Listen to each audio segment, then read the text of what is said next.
Salut à tous, aujourd'hui on se retrouve pour une nouvelle vidéo. On va tester ce PC portable Acer équipé d'un i5 6200U. Ces graphiques sont des graphiques intégrés, les Intel HD Graphics 520. Donc assez ancien quand même ce processeur. Ce PC date de 2017. On va pouvoir passer tout de suite au premier test où nous allons le tester sur une Engine Even. Alors, pour ce benchmark, nous allons nous mettre comme à notre première vidéo, nous allons nous mettre au minimum pour pouvoir faire une comparaison avec la GeForce 8600 GT que nous venons de tester, dans une vidéo précédente. On peut voir 330 mégas de mémoire utilisée, donc oui, c'est vraiment extrêmement léger comme benchmark quand même. Enfin, léger, tout est relatif quand même. Là, déjà, on peut voir à peu près 35 FPS sur les scènes les plus légères où on était à 19 avec la GeForce 8600 GT. Processeur pas non plus surutilisé, donc là, c'est surtout un bench carte graphique pour vraiment tester les Intel HD 520. Alors, on peut voir quand même pas mal de FPS par moment. Faut pas se fier forcément à ça, c'est surtout en bas que c'est écrit parce que c'est le moteur interne qui le détermine, un peu plus précis. Pour une carte graphique, c'est normal d'être utilisé à 100%, en tout cas c'est même le meilleur. Une carte graphique doit toujours être utilisée à 100% par rapport au processeur. Sinon, vous vous retrouvez dans une situation où il peut y avoir des micro-freezes. On pourra en reparler dans une autre vidéo si vous le souhaitez. Donc, toujours des FPS 35, etc. Plutôt haut. Mais bon, un PC portable de 2017, quoi. En tout cas, c'est meilleur que la GeForce 8600 GT. Donc, on peut voir surtout énormément d'utilisation GPU. Le processeur est quand même pas mal utilisé. Un peu bizarre, mais bon. En même temps, on va le voir dans les prochains tests de jeu. Pas forcément super puissant le processeur. On peut observer des FPS assez hauts quand même. Ouais, parfois on peut voir des pointes à 40, assez rares mais pas non plus inexistantes. Le max pour l'instant que le PC fait, c'est 53,9 FPS, marqué ici. Alors, 63 degrés, donc c'est au niveau du processeur, mais on peut déterminer que c'est à peu près la même chose puisque le processeur et les graphiques intégrés sont liés à peu près. La pâte thermique a été changée il n'y a pas longtemps. Donc 60 degrés, en vrai, c'est acceptable pour un processeur, pour une carte graphique utilisée à 100% quand même. Alors, résultat. FPS 38,1. Minimum 8,4. Maximum 80,4. Vraiment pas mal. Score 961.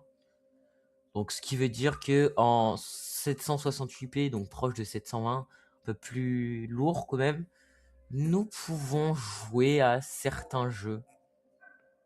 Faut quand même qu'il soit plus carte graphique dépendante. Ok. DirectX 11 et paramètres haut.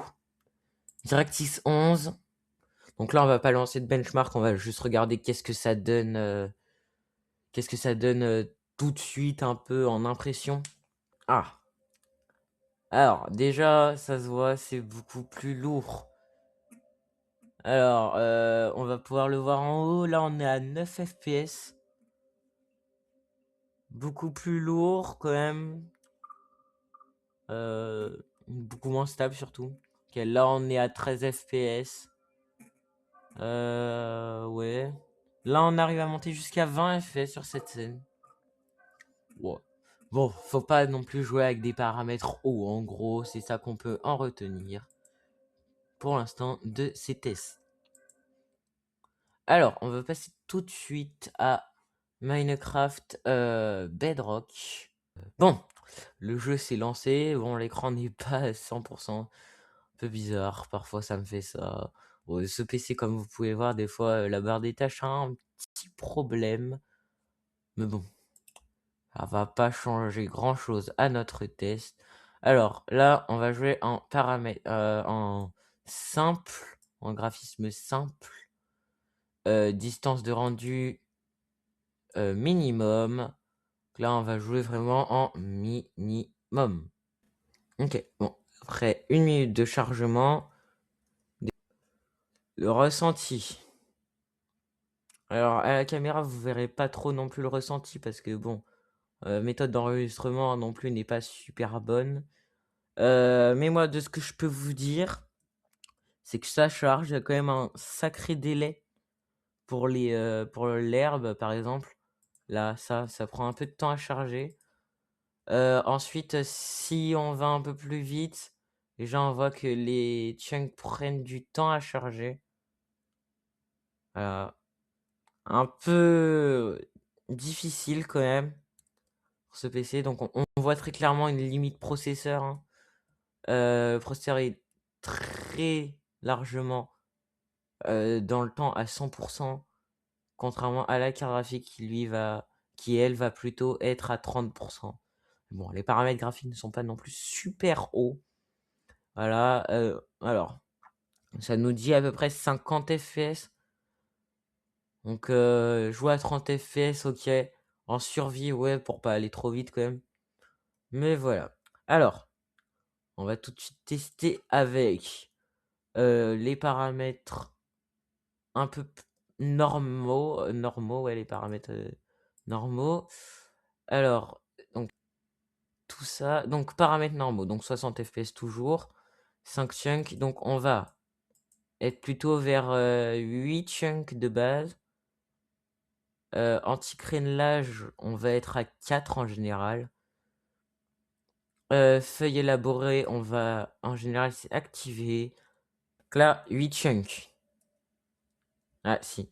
Là, vous pouvez même les voir à l'écran, il y a quand même pas mal de micro-freeze.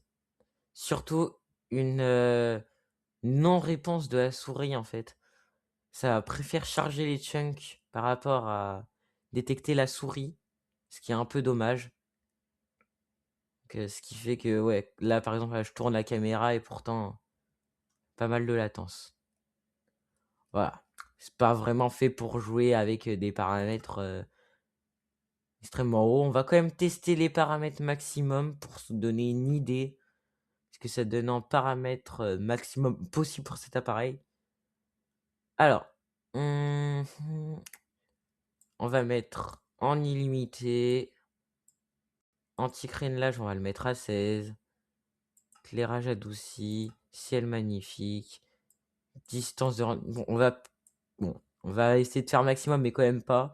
On va mettre 32 chunks parce qu'en général, ça fait quand même déjà beaucoup. Et déjà, voilà.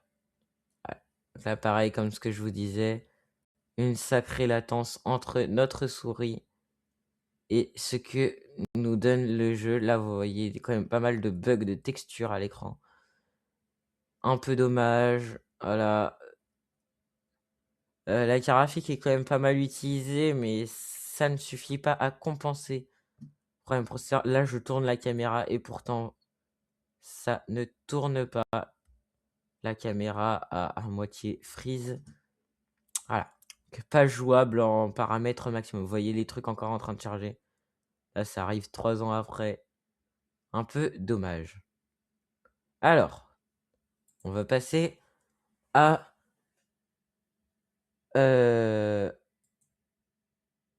déjà, ça galère pour quitter le jeu.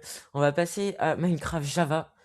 Mais attention, Minecraft Java optimisé, parce que sinon, je peux vous le dire, c'est injouable. Alors déjà, si j'arrive même pas à quitter, ça ne va pas aller.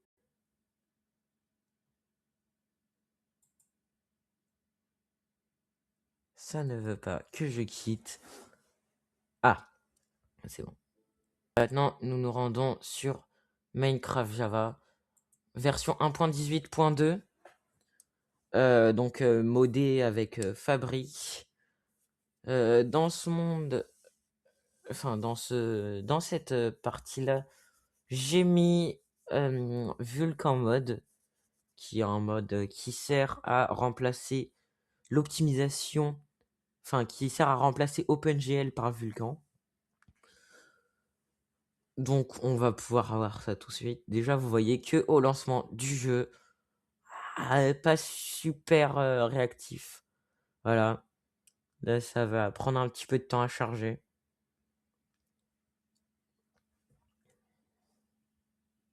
Ok. Ah. Donc là, le jeu se met en full screen. Donc là, c'est bien. Minecraft Java, ça se met full screen. Par contre, je n'ai pas le petit overlay. Un peu dommage. Désolé. Au monde. Créatif. Créer un nouveau monde. Voilà. Déjà, on va observer toute la préparation du monde qui est sacrément longue. Ça charge. Et ça charge. Et ça charge. Donc on va le laisser charger.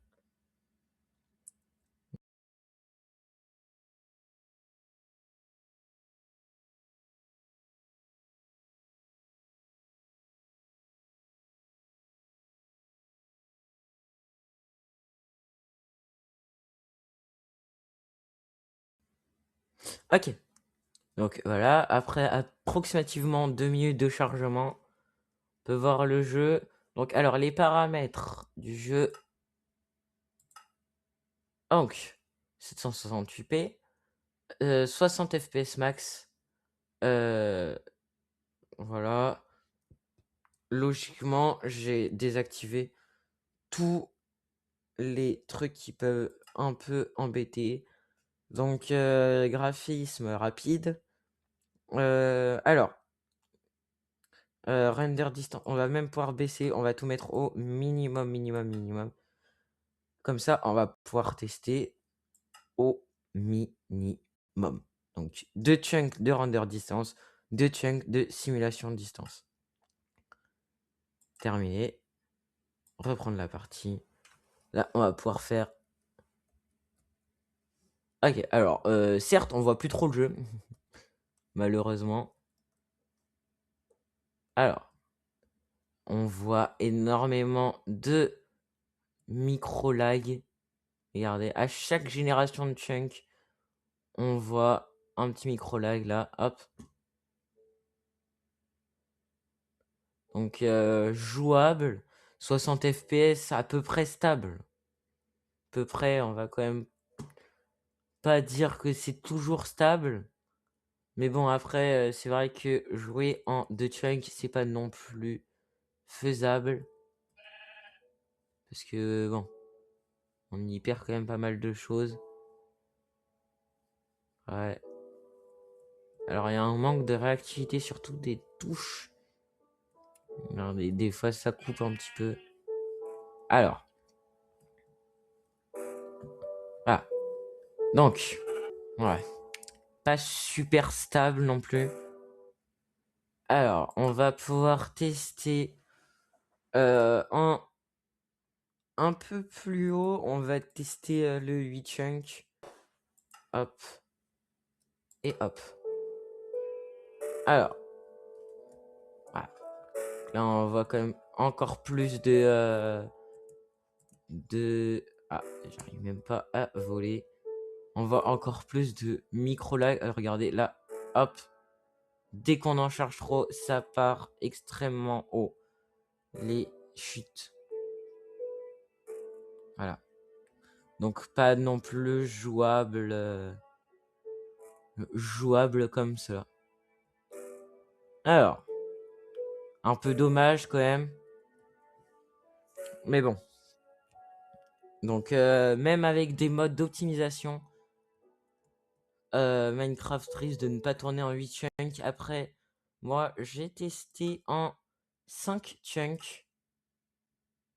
Alors, 5 chunks, 5 chunks. 5 chunks qui est un compromis quand même. On va pas super loin. mais en même temps, c'est pas non plus injouable. Quand même pas mal de micro-freeze, hein, on peut pas les retirer ceux-là. Mais voilà, voilà. Là, faut pas voler. Sur ce PC portable, jouer sur un serveur, pourquoi pas. Jouer en survie, pourquoi pas. Mais il faut éviter de jouer en créatif. En tout cas, en créatif pur, genre voler, etc., sur des kilomètres et tout. Alors du coup, comme on a pu le voir durant ce test, donc Minecraft, quand même jeu plutôt léger, peut tourner en Bedrock, ça peut tourner. Faut éviter de mettre des paramètres normaux, faut vraiment mettre les paramètres minimum. Vous pouvez jouer à Minecraft. Ce test a été effectué dans des conditions voyage, c'est-à-dire pas branché sur secteur. Donc, si vous êtes en voyage, vous pouvez jouer, mais que en paramètres minimum.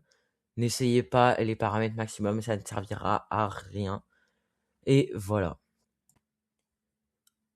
Merci d'avoir regardé cette vidéo et surtout, n'oubliez pas d'aller voir les autres, surtout celle de la 8600 GT qui est la toute dernière vidéo avant celle-ci que je viens de sortir.